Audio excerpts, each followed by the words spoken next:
பீகாரில் அடுத்த ஆண்டு நடக்கவிருக்கும் சட்டமன்ற தேர்தலில் ஐக்கிய ஜனதா தளத்தின் தலைவரும் பீகார் முதல்வருமான நிதிஷ்குமார் தலைமையில் தேர்தலை சந்திப்போம் என்று அறிவித்திருக்கிறார் லோக் ஜனசக்தியின் தலைவர் சிராக் பாஸ்வான். பீகாரில் அடுத்த ஆண்டு அக்டோபர் அல்லது நவம்பர் மாதத்தோடு நிதிஷ்குமார் தலைமை தாங்கும் என்டிஏ கூட்டணியின் ஆட்சி நிறைவுக்கு வருகிறது. அதனால் இப்போதே கட்சிகள் தேர்தலுக்காக தயாராகி வருகின்றன. தேர்தலுக்காக அபய் யாத்ராவை தொடங்கியிருக்கிறார் சட்டமன்ற எதிர்க்கட்சி தலைவர் தேஜஸ்வி யாதவ். வரும் காந்தி ஜெயந்தி அன்று கட்சியை தொடங்கும் அரசியல் ஆலோசகர் பிரசாந்த் கிஷோரும் தேர்தல் ரேஸில் இணைந்து ஜன்சுராஜ் போன்ற பாத யாத்திரையை மீண்டும் தொடங்க இருக்கிறார். ஆனால் இன்னொரு புறம் பீகாரில் என்டிஏ கூட்டணியில் தொடர்ந்து விரிசல்கள் விழுந்து வருவதாக சொல்லப்பட்டது. கடந்த மாதம் மத்திய அரசு கொண்டு வந்த யுபிஎஸ்சியில் இடஒதுக்கீடு இல்லாத நேரடி நியமனத்துக்கான அறிவிப்பை எதிர்த்து குரல் கொடுத்தன பாஜகவின் கூட்டணி கட்சிகளான ஐக்கிய ஜனதா தளம் மற்றும் லோக் ஜனசக்தி கட்சி. அதே நேரம் காங்கிரஸ் முதற்கொண்டு எதிர்க்கட்சிகள் தொடர்ந்து வலியுறுத்தி வரும் ஜாதிவாரியான கணக்கெடுப்பையும் ஆதரித்து கருத்து தெரிவித்தார் சிராக் பாஸ்வான். இப்படி தொடர் முரண்களால் 2025 சட்டமன்ற தேர்தலில் பீகாரில் என்டிஏ கூட்டணி தொடருமா என்ற முக்கியமான கேள்வி எழுந்தது. இந்த நிலையில் தான் செப்டம்பர் 22 அன்று லோக் ஜனசக்தி கட்சியின் பாராளுமன்ற வாரிய மீட்டிங் நடந்திருக்கிறது.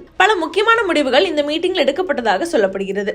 அடுத்த ஆண்டு நடக்கவிருக்கும் பீகார் சட்டமன்ற தேர்தலில் என்டிஏ கூட்டணியில் நிதிஷ்குமார் தலைமையிலேயே தேர்தலை சந்திக்க போகிறது லோக் ஜனசக்தி கட்சி என்று தெளிவுபடுத்தியிருக்கிறது கட்சி தலைமை. அது மட்டுமில்லாமல் கட்சிக்காக தன்னை அர்ப்பணித்து உழைக்கும் தொண்டர்களுக்கு முன்னுரிமை வழங்கி அவர்களுக்கே தேர்தலில் போட்டியிட வாய்ப்பும் வழங்கப்படும் என்றும் தீர்மானம் நிறைவேற்றப்பட்டிருக்கிறது. கட்சியின் பாராளுமன்ற வாரியத்தின் தலைவர் ஹுலாஸ் பாண்டே தான் இந்த மீட்டிங்கும் தலைமை தாங்கினார். மறைந்த முன்னாள் மத்திய அமைச்சரும் லோக் ஜனசக்தி கட்சியின் நிறுவனருமான ராம்விலாஸ் பாஸ்வானின் நிறைவேறாத லட்சியங்களை செய்து முடிப்பதே கட்சியின் முக்கிய குறிக்கோளாக இருக்க வேண்டும் என்று கட்சி தொண்டர்களிடம் நிர்வாகிகளிடமும் கேட்டுக் கொண்டிருக்கிறார். லோக் ஜனசக்தியின் இந்த அதிரடி ஸ்டேட்மெண்டே இப்போது அரசியல் களத்தில் பரபரப்பை ஏற்படுத்தியிருக்கிறது. கடந்த 2020 சட்டமன்ற தேர்தலின் போது நிதிஷ்குமாரை அதிக அளவில் தாக்கிய ஒருவர் என்று பார்த்தால் அது சிராக் பாஸ்வான் தான்.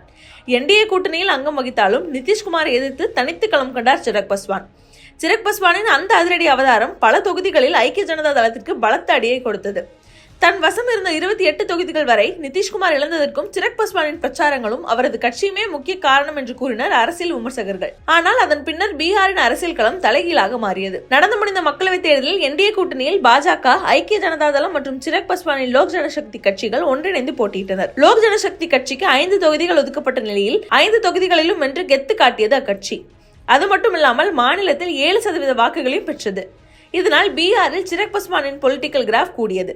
அதன் பலனாக அவருக்கு மத்திய அமைச்சரவை இடமும் கொடுக்கப்பட்டது. பீகாரில் இளம் தலைமுறையினர் வாக்குகளை ராஷ்டிரிய ஜனதா தளத்தின் தேஜஸ்வி யாதவ் கவர்ந்து வருவதால் அவருக்கு ஈடு கொடுக்க சிராக் பாஸ்வானை களத்தில் இருக்கிறது பாஜக. இந்நிலையில் தான் கூட்டணி இன்னும் வலுவாக தான் இருக்கிறது என்பதை உணர்த்தும் வகையில் நிதிஷ்குமார் தலைமையில் தேர்தலை எதிர்கொள்கிறோம் என்று அறிவித்திருக்கிறது லோக் ஜனசக்தி கட்சி. தன்னை மோடியின் ஹனுமான் என்று சொன்ன சிராக் பாஸ்வான் சட்டமன்ற தேர்தலிலும் வெற்றியை தேடி கொடுப்பாரா என்பதை இப்போது எதிர்பார்ப்பாக இருக்கிறது.